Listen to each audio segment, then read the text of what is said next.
Are you trying to build lean, defined abs?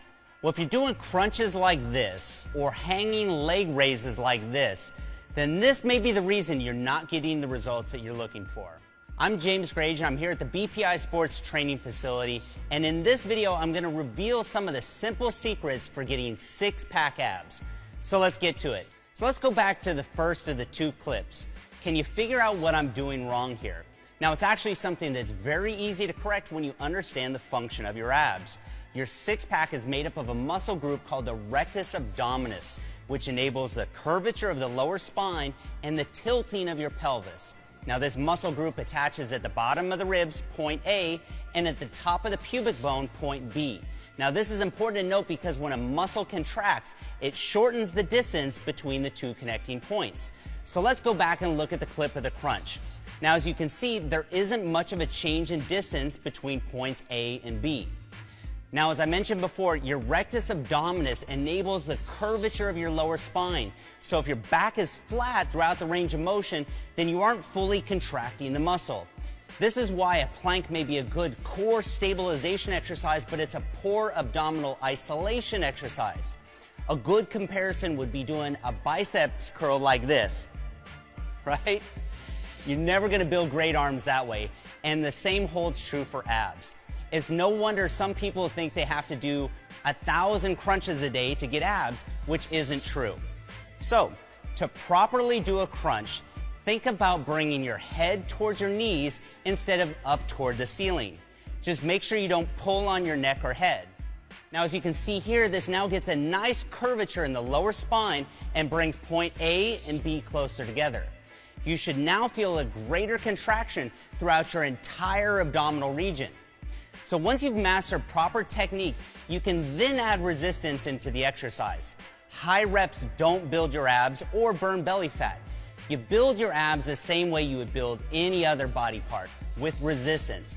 But we'll talk about that more later. So let's first go back and look at that second clip of the hanging leg raises. Now, I'm sure you've seen this exercise plenty of times in the gym, as well as online and in the fitness magazines. Now, with that being said, it's totally ineffective the way you see it here. So knowing what you do now about the rectus abdominis, I bet you can already guess why. If you point out the fact that there's no shortening of the distance between point A and B, then you're 100% correct. Now, see, I told you that we would take all the mystery out of ab training. So, when lifting the legs up from an extended position to this raised position where the thighs are parallel with the ground, you're using your hip flexors and very little of your abdominals. Now, I used to get terrible low back pain when I was doing this exercise, and that's because your hip flexors attach to your femur, point A, and to the lower part of your spine, point B. So all those exercises that I thought I was doing for my lower abs were just making my hip flexors tight, which then in turn would pull on my lower spine, which was causing my back pain. So now, the hanging leg raise is actually a very effective exercise when it's done correctly. So to do it properly, we need to get that pelvis tilted up. And to do this, we're going to eliminate this first part of the range of motion that we see here in the clip. So instead of finishing in this top position, we're going to use that as our starting point. From there, we're going to do a reverse crunch. Now, don't think about bringing your knees straight up toward the ceiling, but instead think about bringing them towards your head, just like we did with the crunch, but in reverse. So you can see here that we're now getting good curvature in the spine, and we're bringing points A and B closer together for maximum muscle contraction.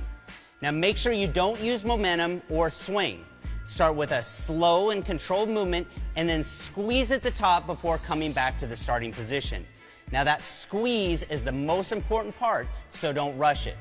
So now that you know what the function of your abdominals is, you can apply this exact same discipline to any ab exercise. If it doesn't meet this criteria of shortening the distance between points A and B, then it's not the best bang for your buck when it comes to building your abs.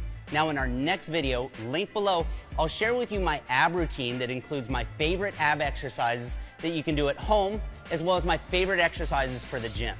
So make sure to subscribe to this channel for more content like this on training, nutrition, supplementation, and gym motivation.